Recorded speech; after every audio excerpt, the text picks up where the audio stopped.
अस्सलाम वालेकुम। एक बेहतरीन टॉपिक यानी कि पखाना करने के बाद जो है वो इंसान की टांगों में बहुत ज़्यादा दर्द होता है।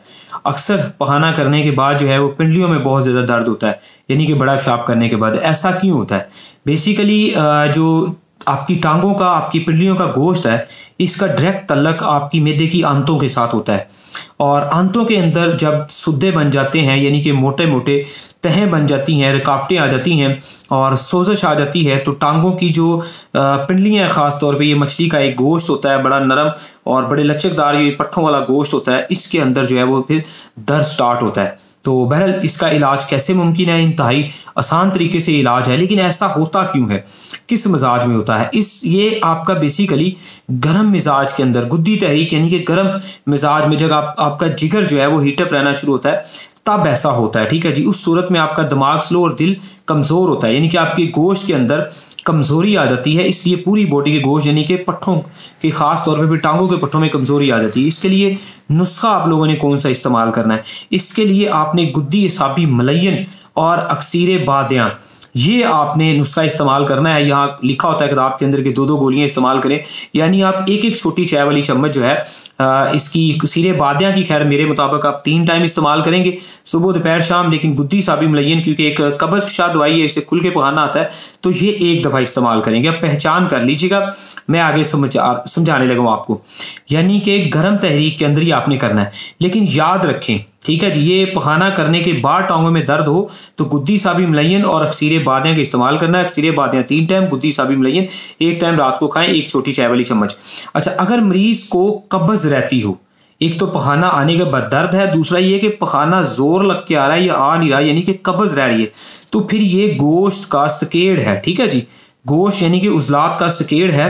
तो इसके लिए आप लोगों ने जो इसका इस्तेमाल करना होता है, अगर कब्ज, सख्त कब्ज है, जोर और टांगों में दर्द होती है, फिर त्रियाके मैदा, ठीक है जी, 1-1 टीस्पून लिखा हुआ है, दिन में 3 बार, निस्फ टीस्पून नहीं, लेकिन तकरीबन आप 1 टीस्पून पूरा चाय वाला 1 चम्मच जो है दिन में 3 टाइम भर भर के वो आप खाएंगे।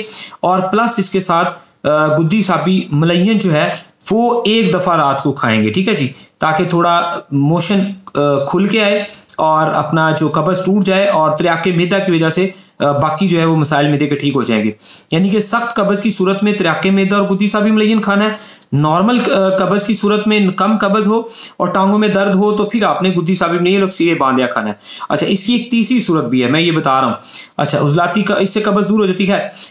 गुद्दी तहरीक, गर्म तहरीक वाले मरीज के पेट में कभी कभार दर्द होगा, पखाना एक की बजाय दिन में 3-3 बार आ रहा है।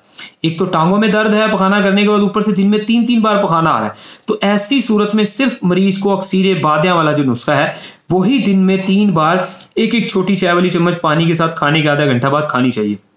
और अगर पखाना दिन में 3 बार नहीं आता, लेकिन मिजाज वही गुद्दी तहरीक यानी कि गर्मी खुश्की वाला है, लेकिन चौथी उसकी पहचान ये कि पखाना बदबूदार आ रहा है और जो छोटा पेशाब है वो भी सुबह का पहला बहुत बदबूदार आ रहा है, तो ऐसी सूरत में आप गुद्दी असाबी मलयन प्लस इसके साथ अक्सीर बादियाँ, ये दोनों मिला के आपस में खाएंगे। लेकिन गुद्दी असाबी मलयन का नुस्खा जब भी खाना है रात को 1 दफ़ा खाना है, और अक्सीर बादियाँ दिन में 3 टाइम छोटी चम्मच भर भर के खानी है।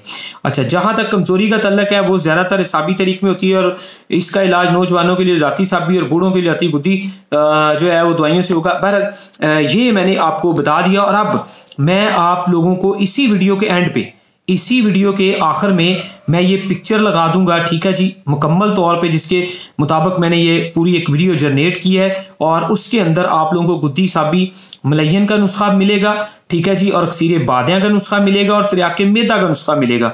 और इन नुस्खों के जो मजीद बहुत ज़्यादा डिटेल से फ़ायद हैं वो भी आप लोगों को मिलेंगे यहाँ पे, ठीक है जी।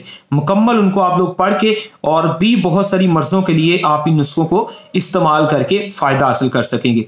दुआ में याद रखें, वीडियो को शेयर करें ताकि सबके काम आ सके, और हर इंसान जो पाकिस्तान या पाकिस्तान से बाहर जिस मुल्क में बैठा है वो इन नुस्खों को इस्तेमाल करके अपनी सेहत को बहाल कर सके, और 5 वक्त की नमाज अदा कर सके, और हम सब के लिए ज़रिया निजात बन सके। अल्लाह हाफिज़, अस्सलाम वालेकुम। तमाम ओवरसीज जो है, आउट ऑफ कंट्री के लोग जो है, मुल्क से बाहर वाले लोग जो है, ठीक है जी, कोई भी मेडिसिन दवाई मंगवाना चाहें तो उससे पहले आप हमें वीडियो कॉल जरूर किया करें, ताकि हर तरह की 2 नंबरी और धोखे फ्रॉड से बचा जा सके।